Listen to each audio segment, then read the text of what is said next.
Welcome to Coaching and a Cuppa, where we have conversations about coaching with other coaches. My name is Leslie Miserak with Get Courageous Coaching. We offer leadership, confidence, and retirement coaching. Thank you so much for joining us today. Let's take a listen. Well, joining me today, I have Robin Ferguson. Robin Ferguson is the founder and CEO at R.A. Ferguson Coaching. She is located in the Kansas City, Missouri area. Robin, thank you for joining me today. Yeah, thanks for the invitation. It's lovely to be with you. Oh, I'm so happy to have you here with me. But first things first, this is Coaching in a Cuppa. So what's in your cup today? It's important too, the mug.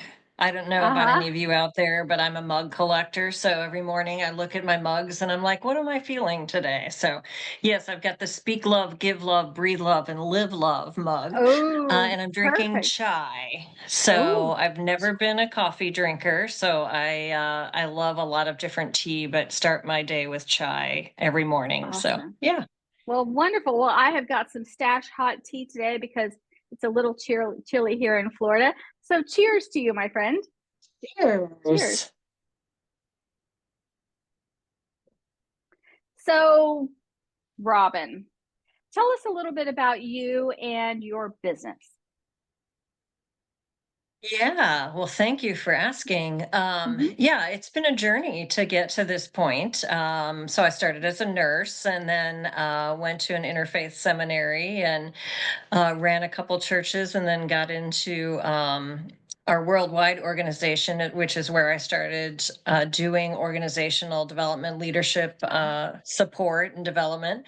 And in that process, I started coaching. I just happened upon a course that was offered and took it. And they said, oh, there's this coaching certification thing. And I thought, wow, that sounds awesome.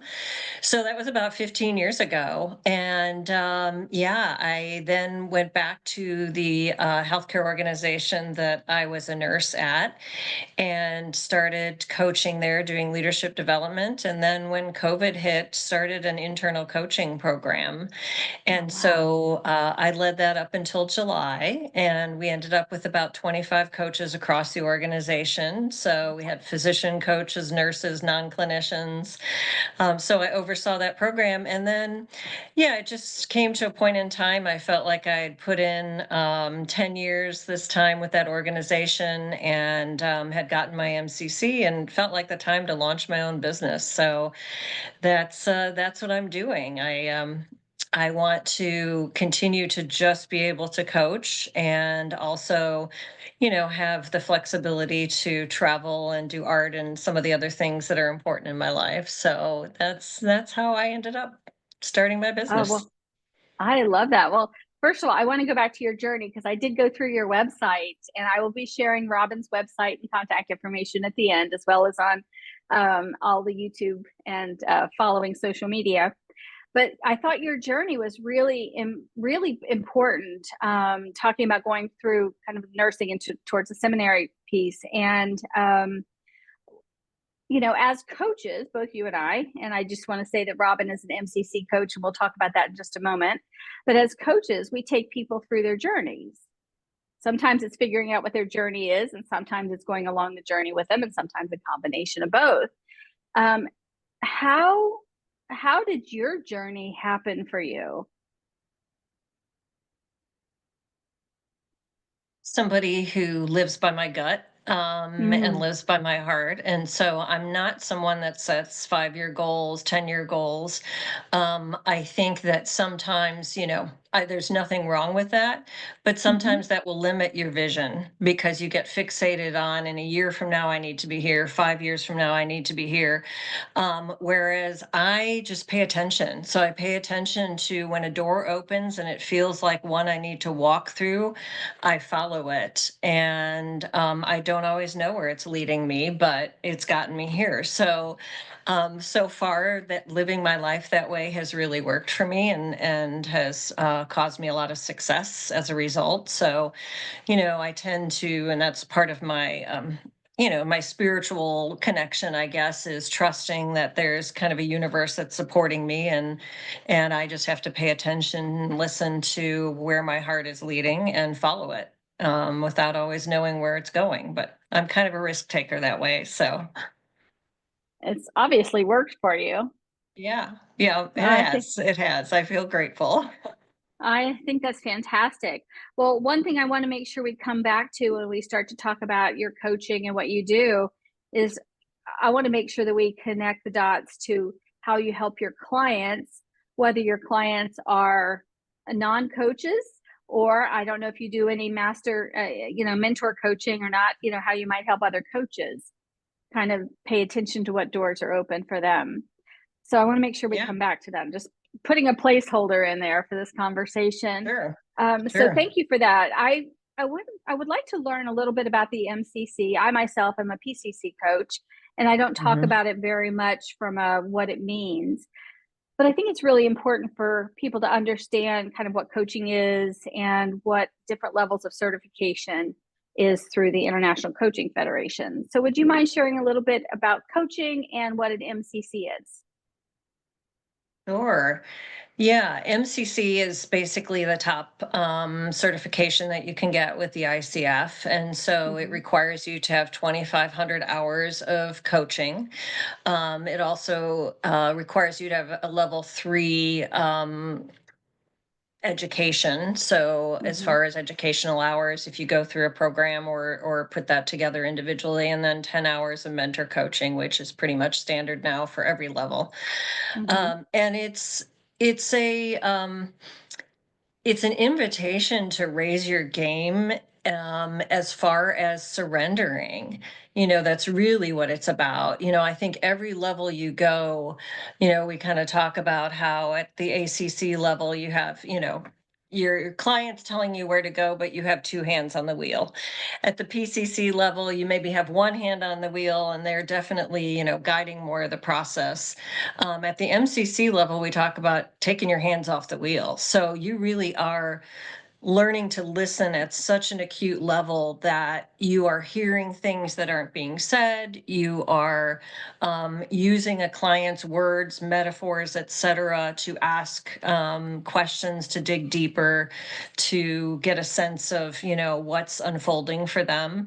And so I think it's trusting in yourself more, trusting in your intuition, and trusting in your client more, that they truly have their own answers. And I think, how many times do we as coaches hear a client say, well, I know what I'm supposed to do, or I know where I'm supposed to head, but I just can't do it. I'm just not going there. So, okay, well, let's talk about why that is. So we often know, the direction we're supposed to head, the next steps to take. And we're just here to really listen and hear that, and to ask them the questions that help them dig a little deeper into either their resistance or help them think a little bigger, maybe help them jump off that cliff and take that risk. So, Mhm. yeah, I just think of it as more and more of, surrendering to what's below the surface, and also trusting your client. Wow, that's fantastic. I really love that deep listening perspective and the visual of taking both hands off the wheel. Totally can feel that one. So Mhm. that's great. Yeah, Thank you for sharing yeah. that. Um, how do you use your MCC certification? Do you use it in coaching with clients? Do you do some mentor coaching? How do you use it? Yeah, both of those things. So Mhm. I primarily focus on one-to-one coaching. I Mhm. have a background with some, organizational consulting, and I'm also certified in team coaching. And going out on your own and creating a business, it's really important for you to do a little soul searching around what is your focus, what is your niche. Mhm. Doesn't have to be so narrow, but you do have to think about what brings me joy, what's my passion. And my passion is really working one on one with clients.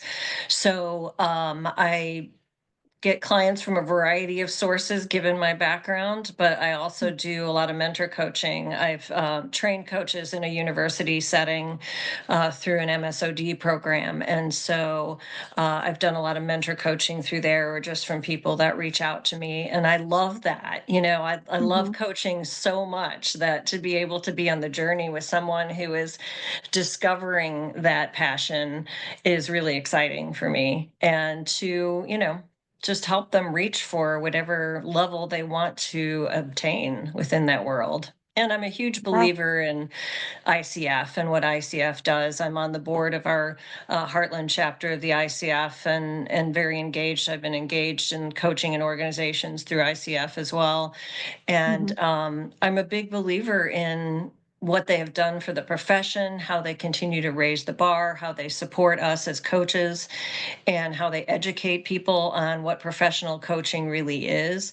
And so that's also a piece of it for me, is the Hmm. importance of, being in that process of supporting others that are coming up through that. That's great. Do you have a story or two that you would like to share? Obviously, no names, but any situations where you've seen your coaching be successful with the client or client group that you're working with, whether it is through the mentor coaching or whether it is through working one on one with the coachee? Or speak a little more in general terms about that, but I think, we as coaches need to know also, along with what type of coaching we want to do, what are our strengths as individuals Hmm. and what do we bring to the table. So, I have discovered that I am good at working with people who are ready to take something to the next level.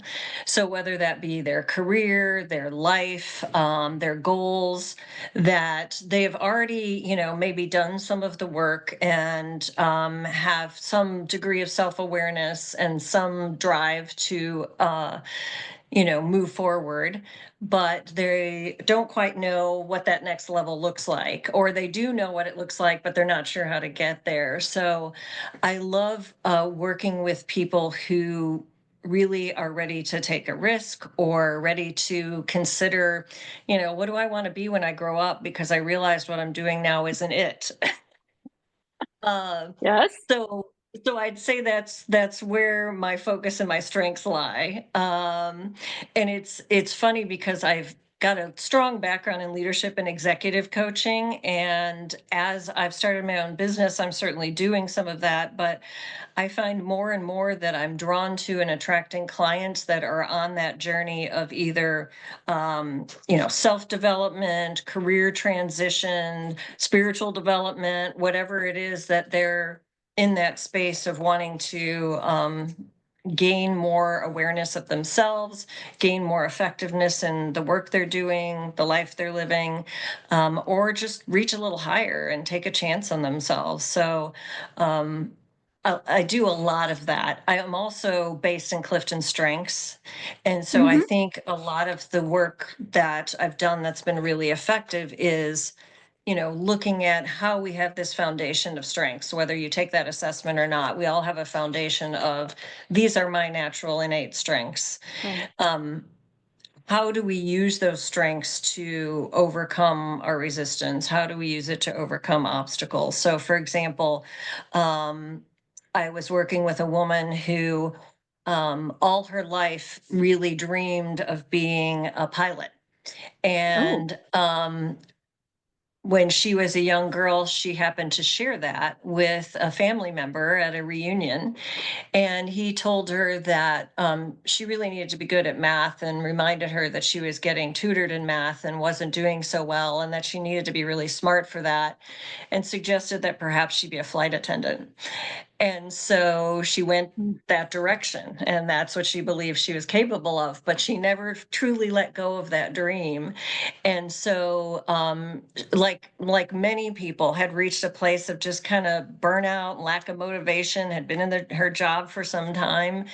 And as we started to explore, well, what did you dream of? Where did that come from? She shared that dream of hers. And, of course, we reach that point of resistance where we start saying things like, I don't have the time, I don't have the money, I'm too old to change careers, et cetera, et cetera.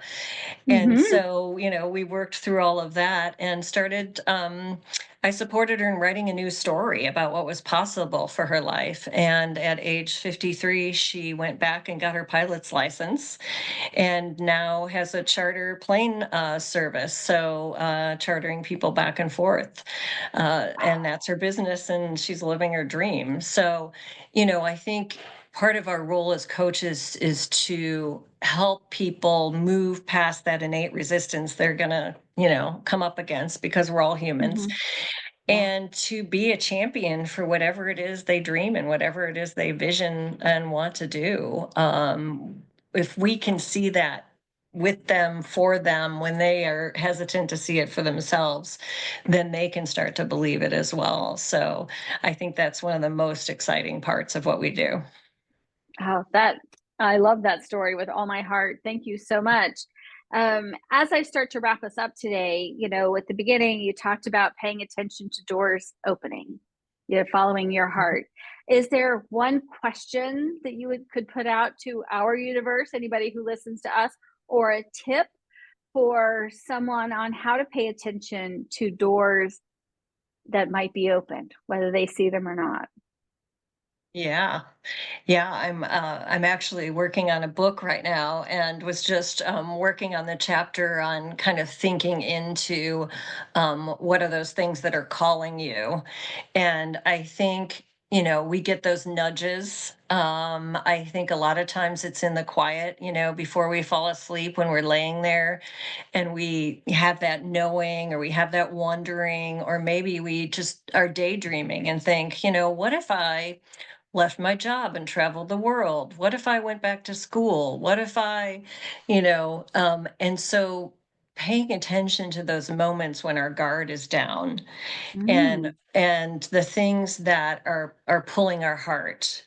I think sometimes too, it's the things that disturb us, can be, if something is not, is creating some unrest in us, or we're feeling unsettled about something going on in the world, or our family or workplace, whatever, that can also be a call to, wow, I think there's something I can do about this. I think there's some way I can make a difference. And so, just paying attention to those things, I think, is really important. Oh, man, I love that. Thank you so much. Any last things you'd like to share? I think that it's vital that we keep doing the work we're doing right now. There is a Yes. lot of unrest in the world. There's a lot of uncertainty in the world. And I think so many people right now are rethinking their purpose, and Mhm. rethinking, what do I have to contribute, because they're feeling this unrest. And, chaos can be destructive, but it can also be creative. I think we're Mhm. in a time of creativity. Yes, there's some unraveling happening at the same time, but as coaches, we are the ones that get to support people in tapping into Yeah. that creative spirit, and to help them figure out what is their contribution in the world right now. And so our work as coaches is vital at this point. I think it's why we came to the planet, personally. So I'm excited to have this time with all of you, because I believe so much in the work we're doing and the impact it's having. So I just want to say thank you to all of you who are out there doing it, and making a Oh, difference in the world. You're having an impact. So believe in yourself and keep going, because it's important. well, you are being thanked back right now, I can tell you that. So, Robin, as I wrap up today, I want to make sure people can find you. So, where would you like for people to Sure. find you? Yeah, I'm very active on LinkedIn. You can Mhm. also email me at robin at rafergusoncoaching.com. No periods in there, just rafergusoncoaching.com. And yeah, please connect with me, because I love to just connect with other coaches and know what you're doing in the world. Awesome. Wonderful. Well, I will make sure I put your LinkedIn, your email, and a link to your website in the show notes, as well as when I'm sharing out on social. So, thank you so much for giving me your time. This is our first time meeting. I hope it's not our last time talking, whether it's on Zoom or in a recording, or it's just a phone call or a chat in person. So, thank you so much for your time, Robin. I appreciate you. Yeah, you bet, Leslie. Thanks so much for inviting me. Oh, thank you. This is Robin Ferguson with RA Ferguson Coaching and Consulting, which I left off at the beginning. Thanks for joining me. You bet. Thank you so much for joining us today for Coaching in a Cuppa. We hope you enjoyed this conversation.